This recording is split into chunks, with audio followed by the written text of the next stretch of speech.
Hi everyone, this is Dr. Fatima, a clinical pharmacologist and an expert coach in pregnancy and parenting. Welcome to our channel 9 Mantras and thanks for being part of our mission to educate million moms and moms to be. Today we are talking about something incredibly special, that is the golden hour.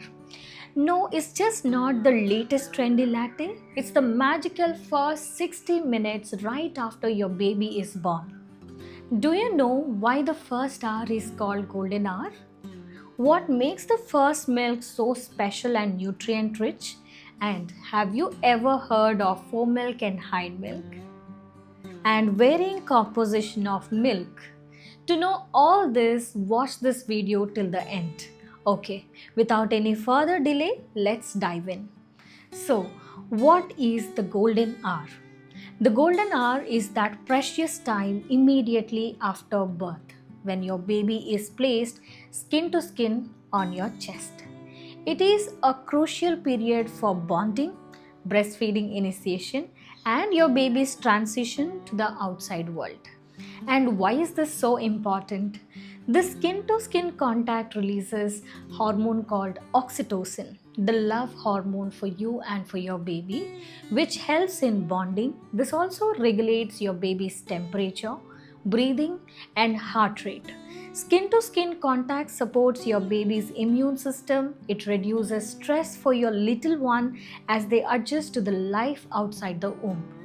Babies are super alert during this time and have a natural instinct to crawl to the breast. Early suckling stimulates milk production and helps your uterus to contract. It also minimizes postpartum bleeding, can also reduce the risk of postpartum depression. So, why you shouldn't miss it? This time is irreplaceable.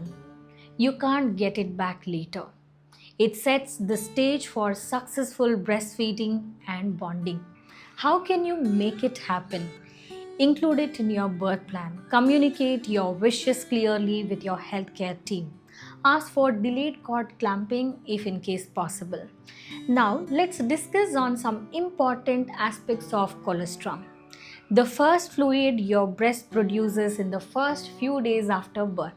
It's not just any milk, it's nature's perfect first food for your newborn.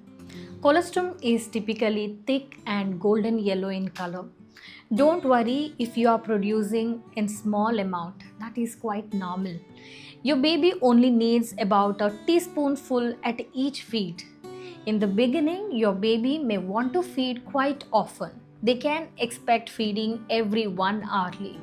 This frequent feeding is normal and helps establishing your milk supply. After a few days, your breast will start producing mature milk. At this point, you will notice your baby having fewer but longer feeds. Remember, the more you feed, the more milk you will produce. That's the magic of supply and demand. Your baby's suckling stimulates milk production. It's a beautiful and natural cycle designed to meet your baby's needs. Colostrum is your baby's first superfood. It's perfectly designed to nourish your newborn in those first few days. Don't worry about the small quantity. Your baby's tummy is tiny and colostrum is concentrated nutrition. Understanding colostrum and the letdown reflex can help you feel more confident in your breastfeeding journey. Now let's talk about an important aspect of breastfeeding called as letdown reflex. What is letdown? Letdown is also known as milk ejection reflex. This is when milk is released from milk producing cells in your breast. One can feel tingling or warmth in the breast, milk leakage from other breast, and your baby's sucking pattern changes from short sucks to long rhythmic swallows. Letdown is beneficial in various ways. Letdown ensures your baby gets a steady flow of milk and making feeding more efficient. It helps emptying your breast completely, which is crucial for maintaining milk supply. Letdown allows your baby to access the fatty hind milk, which is crucial for growth and satisfaction. A good letdown can make breastfeeding more comfortable for you and your baby. The hormones released during letdown, particularly oxytocin, promotes bonding. Letdown stimulates uterine contractions, helps your uterus to return to its pre-pregnancy size. Here are some tips for promoting letdown. Relax and get comfortable before feeding. Gently massage your breasts. Ensure your baby has a good latch. Stay hydrated and well nourished. Now let's come to foremilk and hindmilk and the difference between foremilk and hindmilk. Foremilk is the milk available at the beginning of feeding session. Hindmilk is the milk which comes later in the feeding. Foremilk is high in lactose, that milk sugar, low in fat, more watery in consistency. It actually quenches baby's thirst. Whereas hindmilk is low in lactose, high in fat content, creamier in consistency. It provides more calories and helps baby to feel full. The main difference here is the fat content. As the feeding progresses, the fat content gradually increases. Hindmilk is high in calories due to the higher fat content. Foremilk satisfies thirst, while hindmilk provides more energy and promotes feeling of fullness. Here is the interesting fact. There is no abrupt switch from foremilk to hindmilk. The change is gradual throughout the feeding. Both foremilk and hindmilk are important for your baby's nutrition. Letting your baby feed until they are satisfied ensures they get both foremilk and hindmilk.